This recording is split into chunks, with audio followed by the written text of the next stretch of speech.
Ayin Dami. How you need to do is to go down low, go down low, go down low, go down low, go down low, go down low, go down low, go down low, go down low, go down low, go. Oya jo bí okoto, to bí okoto. Oya jo bí okoto, to. Order! Ẹyin ìyá mi ọ̀tọ̀. What's Robbie? Order! What's Robbie? What do you want? Go, bless. Hey, God will be àwọn ìyá mi Lord bless you. No, wahala. Baba, you see say this time where I come, na only me come. No be me and that my oga. Order, what you do your oga? No, nothing do am. Why you dey talk like no, you pull touch am for mouth at the beginning. Say you go listen to me and you make I tell you wetin I come here for now. Abi wey dey bá yàrá ya jà ní sọ fẹ́ ṣe ń jẹ fún mi ni. No vex, Baba. Ọ̀dà mo ń gbọ́. See, Baba, that my oga, anything wey I do, he go talk say I no sabi do am. If I dey checkpoint, he go say I no sabi do am. If I do anything, he go slap me. Any small thing wey I do like this, na kpa, wey on top wetin. Like seriously. Now why me too I come? I want make you give me power, so me too I go fit slap am. I go fit tell am say shut up, and he no go talk. Order, okay, you want juju wey go make you become oga on top your oga. Oga, that one na oga Xmas.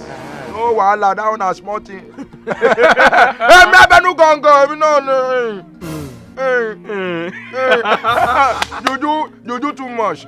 Order, na that kind juju I do for Jonathan.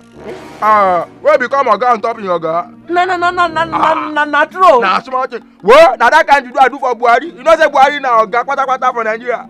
Nothing wey na fit talk, anything wey dey man na him go do.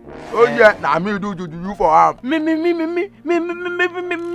sef, I want dey fortified. No worry, you don reach where you suppose dey. Say you wanna walk.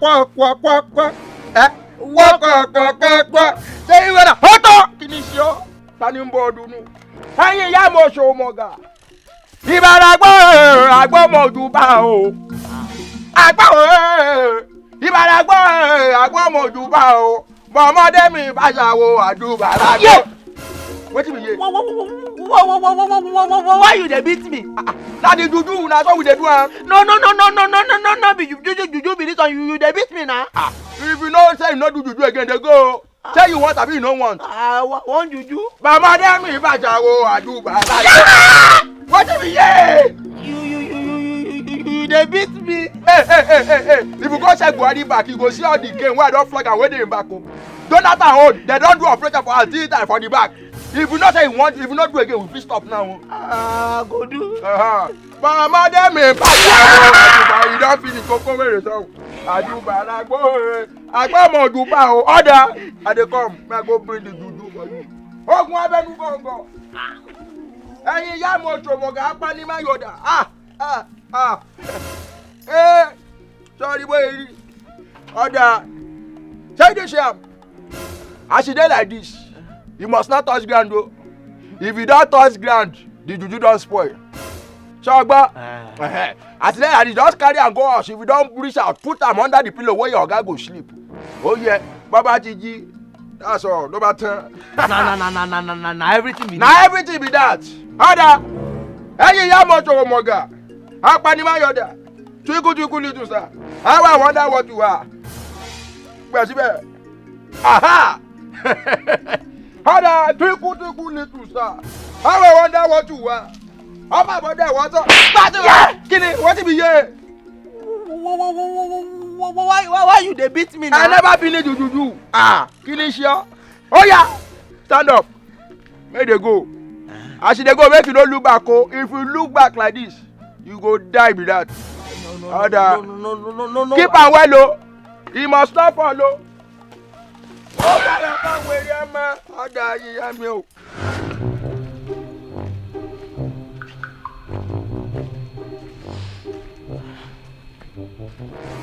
Auntie, you dropped something for floor.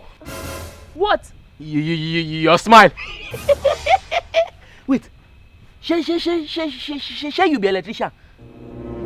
Because you dey light up my life. Oh, never. Please, what What do you want? Me, I be officer of the law. So I want me with it. Can I pass? Yes, because I be footballer. See Ronaldo. Baby! Leave me alone!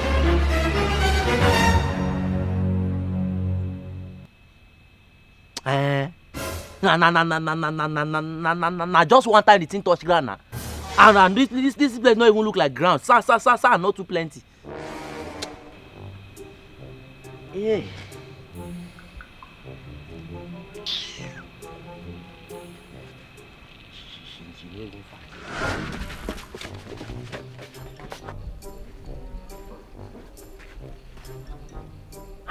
He dey sleep o. Make I quickly do am.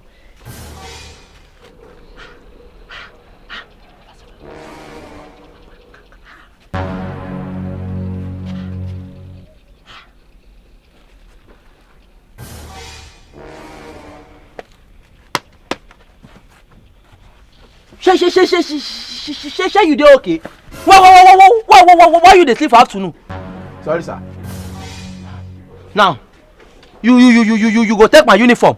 You go wash am. If e no neat, take. E go need, sir. Say make I give washing machine or dry cleaner. No, you go wash am with your hand. Okay, sir. No wahala. You go wash am. I go wash am, sir. E dey work o.